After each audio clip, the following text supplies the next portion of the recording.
Bagalkot ASI ವಿಧಿವಶ.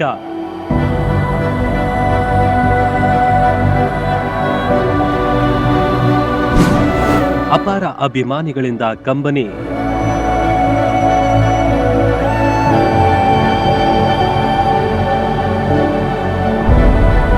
ಪ್ರಕರಣವೊಂದರ ತನಿಖೆಗಾಗಿ ಮಹಾರಾಷ್ಟ್ರಕ್ಕೆ ತೆರಳಿದ್ದಾಗ Bagalkot police ಠಾಣೆಯ ಎಎಸ್ಐ ಭೀಮಶಿ ಮಧುರಖಂಡಿ ವಿಧಿವಶರಾಗಿದ್ದಾರೆ. ಹೃದಯಾಘಾತದಿಂದ ಅಗಲಿದ್ದಾರೆ.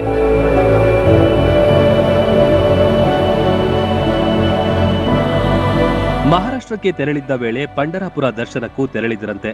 ಇದೇ ವೇಳೆ ಕುಸಿದು ಬಿದ್ದು ಹೃದಯಾಘಾತದಿಂದ ಮೃತಪಟ್ಟ ವರದಿ ಲಭಿಸಿದೆ. ಇವರ ಅಗಲಿಕೆ ಅಪಾರ ಅಭಿಮಾನಿಗಳಲ್ಲಿ ದುಃಖ ತರಿಸಿದೆ.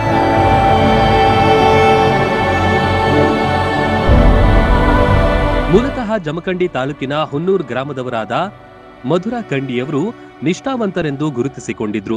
ಹುಟ್ಟೂರಿನಲ್ಲಿ ಅವರ ಪಾರ್ಥಿವ ಶರೀರ ನೋಡಲು ಜನಸಾಗರವೇ ಬಂದಿತ್ತು. ಮೃತಪಟ್ಟ ಭೀಮಶಿ ಅವರು ಪತ್ನಿ, ಇಬ್ಬರು ಪುತ್ರರು ಹಾಗೂ ಓರ್ವ ಪುತ್ರಿ ಸೇರಿದಂತೆ ಅಪಾರ ಬಂಧು ಮಿತ್ರರು, ಅಭಿಮಾನಿಗಳನ್ನು ಅಗಲಿದ್ದಾರೆ.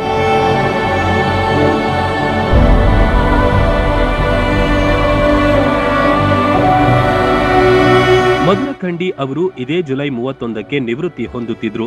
ಅಷ್ಟರಲ್ಲೇ ವಿಧಿ ಅವರನ್ನ ಜೀವನದಿಂದ ನಿವೃತ್ತಿಗೊಳ್ಳುವ ಹಾಗೆ ಮಾಡಿದ್ದು ಮಾತ್ರ ನಿಜಕ್ಕೂ ದುರಂತ.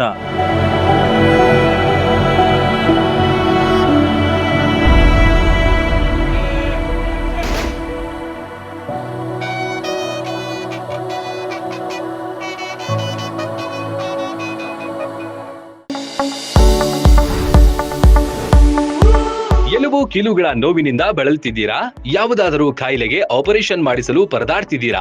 ಡೋಂಟ್ ವರಿ, ಲೋಕಾಪುರದ ಸಾಯಿ ಮಲ್ಟಿ ಸ್ಪೆಷಾಲಿಟಿ ಆಸ್ಪತ್ರೆಗೆ ಬನ್ನಿ. ಎಲುಬು ಕೀಲು ಇನ್ಫೆಕ್ಷನ್, ಮೊಣಕಾಲು ನೋವು, ಕತ್ತು ನೋವು, ಬೆನ್ನು ನೋವು, ನರ ನೋವು, ಓಝೋನ್ ಥೆರಪಿ, ಫಿಸಿಯೋಥೆರಪಿ, ಎಲುಬು ಮುರಿತ ಶಸ್ತ್ರಚಿಕಿತ್ಸೆ ಮೂಲಕ ರೋಗಿಗಳ ಪಾಲಿಗೆ ವರದಾನವಾಗಿದೆ. ಅಪೆಂಡಿಕ್ಸ್, ಕಿಡ್ನಿ ಸ್ಟೋನ್, ಮೂಲವ್ಯಾಧಿ, ಹೊಟ್ಟೆ, ತಲೆನೋವು, ಥೈರಾಯ್ಡ್, ಲಿವರ್ ಸಮಸ್ಯೆ, ಕರುಳು, ಹರ್ನಿಯಾ, ಗರ್ಭಕೋಶ, ರಕ್ತನಾಳ, ಡಯಾಬಿಟಿಸ್, ಪಿತ್ತಕೋಶ, ಸ್ತನರೋಗ, ಗ್ಯಾಂಗ್ರೀನ್ ಸೇರಿ ಹಲವಾರು ಕಾಯಿಲೆಗಳಿಗೆ ಇಲ್ಲಿದೆ ಉತ್ತಮ ಚಿಕಿತ್ಸೆ. ಆಧುನಿಕ ಚಿಕಿತ್ಸಾ ಸಲಕರಣೆಗಳು, ಸುಸಜ್ಜಿತ ಬೆಡ್ಗಳು, ವಿಶಾಲವಾದ ಆಸ್ಪತ್ರೆ ಆವರಣದ ಜೊತೆಗೆ ಸ್ವಚ್ಛತೆಗೆ ಆದ್ಯತೆ ನೀಡುವ ತಾಣವೇ ಸಾಯಿ ಮಲ್ಟಿ ಸ್ಪೆಷಾಲಿಟಿ ಆಸ್ಪತ್ರೆ. ಸ್ಥಳ: Srinivasa Kalyana Mantapa road, bus stand ಹತ್ತಿರ, ಲೋಕಾಪುರ.